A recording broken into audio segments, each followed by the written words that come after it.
সরকারের কাছে আমরা এখন জিম্মি। বর্তমান সরকারের কাছে আপনি জিম্মি, এটা কেন বললেন? কিছু বলতে গেলেই তো আমাদের সমস্যা। আমরা যদি সাধারণ জনগণ কিছু বলি আমাদের উপরে অনেক ঝামেলা হয়, এই জন্য জনগণ কিছু বলতে পারে না। 5ই আগস্টের আগে যে সরকারটা ছিল সেই সময় কথা বললে অনেক ঝামেলা হতো, এখনো কি সেই ঝামেলা হয়? আমার মনে হয় আগেই ভালো ছিল, এখন কাছে আগেই ভালো ছিল, এটা আমার কাছে মনে হলো। আমরা আশা করছিলাম যে আগের চেয়ে অনেক ভালো হবে, আগের চেয়ে আরো অনেক খারাপ হইতেছে। অবশ্যই চাঁদাবাজি আছে, আগে সেগুলো প্রকাশ্যে, এখন হচ্ছে গোপনে। চাঁদাবাজি না হলে এই যে হঠাৎ করে 2বার তেলের দাম বাড়লো, 40 থেকে 45 টাকা তেলের দাম কিভাবে সম্ভব? হঠাৎ করে তেলের দাম বাড়লো, দ্বিতীয়ত আবার তেলের দাম বাড়াইছে। এটা আসলে জনগণের সাথে ধোঁকাবাজি ছাড়া আর কিছুই না। তেলের দাম 145 টাকা মানে অনেক। আমার বয়সে আমি দেখিনি এত তেলের দাম বাড়ছে। যদি তেল সরই থাকতো তাহলে দাম বাড়ার একদিন দুই দিনের মাথায় তেল অ্যাভেলেবেল হয় না। এটা আসলে সরকারের কোনো একটা সিন্ডিকেট হইতে পারে, কারণ আমাদের তেল বেশি দাম দিয়ে কিনতে হচ্ছে। কি করবো, আমাদের গাড়ি তো চালানো লাগবে। গাড়ির আয়কর করছে, আয়কর দিতে হবে, কিন্তু অটোর কি করবে?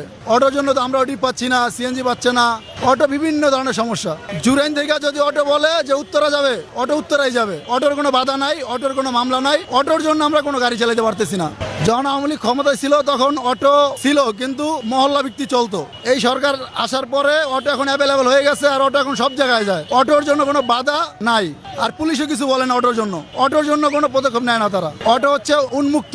তেলের দাম বাড়ছে, ঠিক আছে, তেলের দাম বাড়ছে, কিন্তু আমাদের ভাড়া ওইভাবে বাড়ে নাই। যে ভাড়া আগে আমরা 250 দিতাম, ভাড়া 200 টাকা কয়। মানুষের পকেটে পয়সা নাই। আমাদের মাথা ব্যথার কারণ হচ্ছে অটো। অটোর জন্য আমি ভাড়া পাচ্ছি না সেটা আমি বলবো না, অটোর জন্য আমি গাড়ি চালিয়ে শান্তি পাচ্ছি না। এটা 5ই আগস্টের পরে মৌবাচ্চির মতো বাইরে গেছে, অ্যাভেলেবেল হয়ে গেছে। সরকার কি অটোরে ভয় পায় নাই? অটোর প্রতি তাদের কোনো মাথা ব্যথা নাই।